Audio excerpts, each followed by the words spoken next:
কালো ও সোনালি দাগকাটা ছোট্ট এক প্রাণী, নাম তার মৌমাছি। এটি মহান আল্লাহ তাআলার বিস্ময়কর এক সৃষ্টি। বিস্ময়কর কেন বলছি? আসলে মৌমাছি নিয়ে বিস্মিত হবার বহু কারণ রয়েছে। তার মধ্যে দু একটির কথা শুনুন। মৌমাছির মস্তিষ্কের আকার তিলের সমান হলেও তারা মানুষের মতো একে অপরের মুখ দেখেই চিনতে পারে, মনে রাখতে পারে। এই পতঙ্গ প্রতি সেকেন্ডে 200 বার পাখা ঝাপটায় এবং ঘন্টায় 30 থেকে 35 মাইল গতিতে ছুটে এ বাগান ও বাগান থেকে ফুলের মধু সংগ্রহ করে। আর কোনো বাগানে যদি ভালো মধু পেয়ে যায় তাহলে নেচে নেচে অন্য মৌমাছিদের সংকেত দেয়। কি অবাক লাগছে না?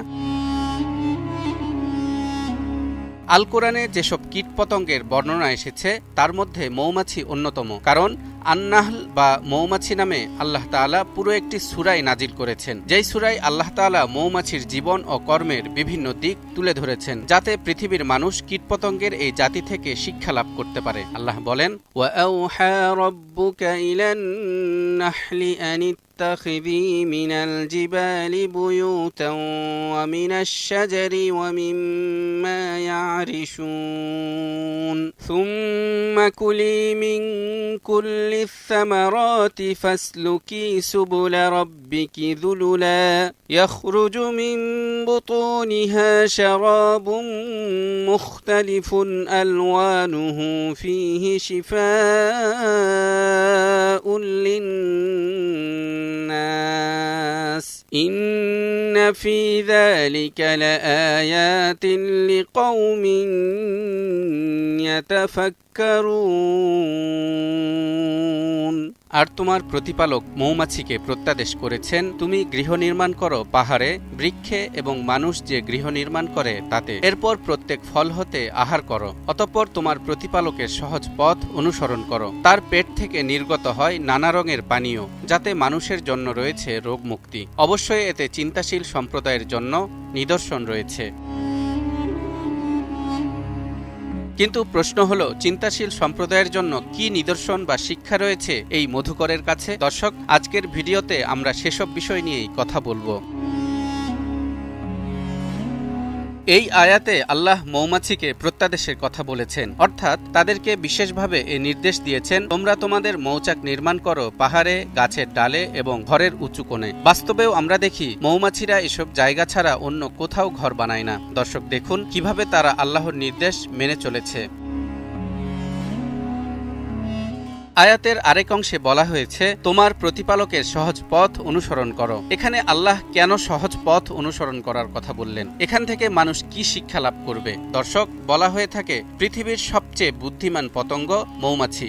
এর বেশ কিছু কারণও রয়েছে, যেমন কোনো বাগান থেকে মধু আহরণ করতে চাইলে সে বাগানে যাবার পথ তারা বারবার পরিদর্শন করে এবং যাচাই করে কোন পথে গেলে সময় কম লাগবে, অর্থাৎ কম সময় ব্যয় করে অধিক উৎপাদন। সেজন্যই আল্লাহ সহজ পথে যাবার কথা বলেছেন। দেখুন এখানেও মৌমাছিরা কিভাবে আল্লাহর নির্দেশ অক্ষরে অক্ষরে পালন করছে। তাই তো কবি বলেছেন, মৌমাছি মৌমাছি কোথা যাও নাচি নাচি, দাঁড়াও না একবার ভাই, ওই ফুল ফোটে বনে যাই মধু আহরণে, দাঁড়াবার সময় যে নাই। মৌমাছিরা এমন একটি জাতি যাদের রয়েছে মানুষের মতোই উন্নত সমাজ ও রাষ্ট্র ব্যবস্থা। কিভাবে? শুনুন তাহলে। মৌমাছি যেখানে চাক বাঁধে, অর্থাৎ প্রতিটি মৌচাকে 15 থেকে 20,000 ছোট ছোট কুঠরি ঘর থাকে, আর এই সব ঘরগুলো মিলে তারা গঠন করে স্বতন্ত্র একটি রাষ্ট্র। এখানে একজন রানী মৌমাছি থাকে, সে তার মৌচাকে থাকা অন্য সব মৌমাছিকে পরিচালনা করে এবং দায়িত্ব বন্টন করে দেয়। সবার আগে যে দায়িত্ব দেয়া হয় তা হলো বর্ডার গার্ড বা নিরাপত্তা প্রহরীর দায়িত্ব। এই দায়িত্বে নিয়োজিত মৌমাছিরা বাইরের পোকামাকড় বা অনাকাঙ্ক্ষিত কোনো শত্রু যারা তাদের আক্রমণ করতে পারে তাদেরকে ঢুকতে দেয় না। কেউ ঢুকতে চাইলে সবাই মিলে তাকে আক্রমণ করে। এভাবেই তারা তাদের স্বাধীন রাষ্ট্রের নিরাপত্তা নিশ্চিত করে। রানী মৌমাছি 3 সপ্তাহের মধ্যে 6 থেকে 12,000 ডিম দেয় এবং তা থেকে বাচ্চা হয়। কিছু মৌমাছিকে এই শিশু লালন পালনের দায়িত্ব দেয়া হয়, তারা শুধু বাচ্চাদের দেখাশোনা করে। কিছু মৌমাছিকে ঘর নির্মাণের দায়িত্ব দেয়া হয়, যাদেরকে প্রকৌশলী মৌমাছি বলা হয়। তারা সুনিপুণ কারিগরি দক্ষতায় নির্দিষ্ট আইন কানুন মেনে 6 কোণ বিশিষ্ট মোমের ঘর তৈরি করে। কিছু মৌমাছিকে আবার এই মোম সংগ্রহের দায়িত্ব দেয়া হয়। তারা বিভিন্ন উদ্ভিদ থেকে মোম সংগ্রহ করে এনে প্রকৌশলী মৌমাছির কাছে জমা দেয়। এসব বিষয় থেকে আমরা বুঝতে পারি, একটি সমাজ ও রাষ্ট্রকে সফলভাবে পরিচালনা করতে চাইলে যার যার দায়িত্ব সঠিকভাবে পালন করতে হবে।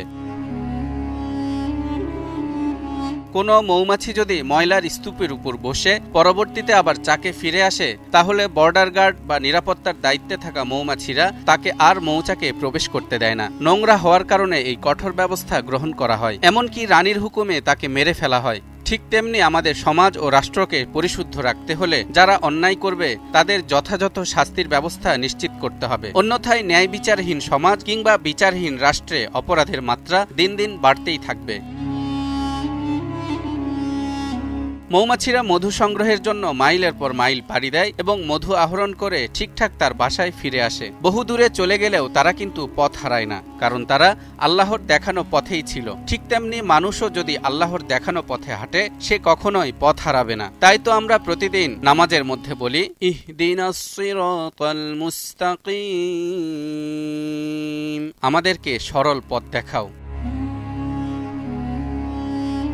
আয়াতে আল্লাহ তাআলা মৌমাছিদেরকে নির্দেশ দিয়েছেন, তোমরা বিভিন্ন ফল ফুল থেকে আহার করো। সুতরাং মৌমাছিরা আল্লাহর আদেশ অনুযায়ী নিজেদের পছন্দ মতো ফুল ও ফলের কাছে যায়, সেখান থেকে নির্যাস নেয়, কিন্তু ফুল ও ফলের কোনো ক্ষতি করে না এবং নিঃস্বার্থভাবে তার মধুর মাধ্যমে মানুষের উপকার করে। ঠিক তেমনি একজন মুমিন ব্যক্তিও হবেন এমন, তিনি কারো ক্ষতি করবেন না এবং নিঃস্বার্থভাবে মানুষের উপকার করবেন। এভাবেই মহান আল্লাহ তাআলা ক্ষুদ্র একটি প্রাণী মৌমাছি থেকে চিন্তাশীল সম্প্রদায়ের জন্য নিদর্শন বা শিক্ষার কথা পবিত্র কোরআনে তুলে ধরেছেন। তালহা ইবনে রেজা, নিউজ 24।